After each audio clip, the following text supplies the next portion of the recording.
Сәлем достар, біз бүгін ең оңай, ең жұмсақ, өте дәмді панчо тортын жасаймыз. Ең алдымен жұмыртқамызға қантымызды салып, әппақ болып көпіргенше жақсылап араластырамыз.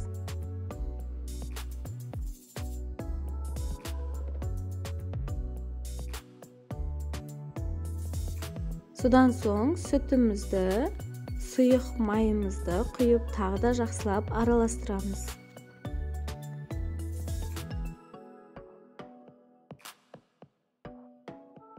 Енді құрғақ ингредиенттерді біріктіреміз. ұн, қопсытқыш, какао. Оларды 3 бөлікке бөліп жақсылап араластырамыз.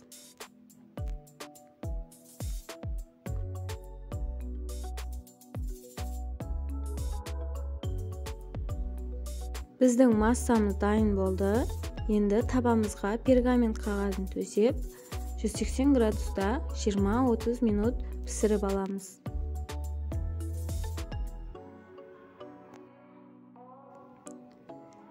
Енді кремін дайындаймыз. Алдымен қаймағымызды жақсылап араластырып аламыз.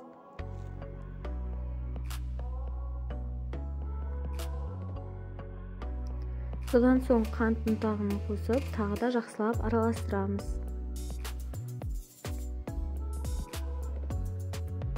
Енді молокомызды қосып, тағы да жақсылап араластырамыз. Біздің коржымыз дайын болды. Дайын болғанын ағаш таяқшамен көріңіздер. Содан соң дөңгелек етіп кесіп аламыз. Біз оны табақшада жинайтын боламыз. Сол табақшаның ішіне кішкене кіріп тұруы қажет. Содан соң коржымызды кішкене бөліктерге бөлеміз. Яғни кубиктерге бөліп қоямыз.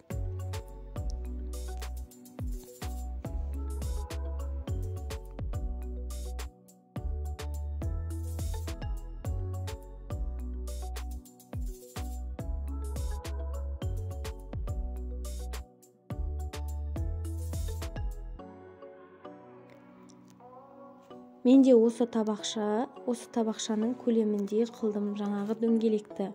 Содан соң пищевая пленканы осы табақшаның ішіне төсейміз.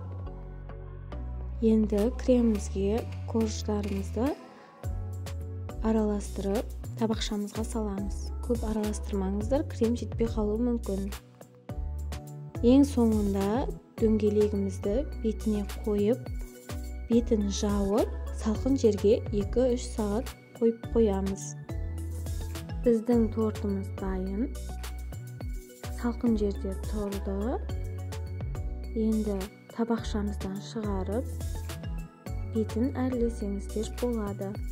Мен осылай Қазақстан шоколадын үткіштен өткізіп, бетіне септім. Өте нәзік, өте жұмсақ болып шықты. Астарыңыз дәмді болсын.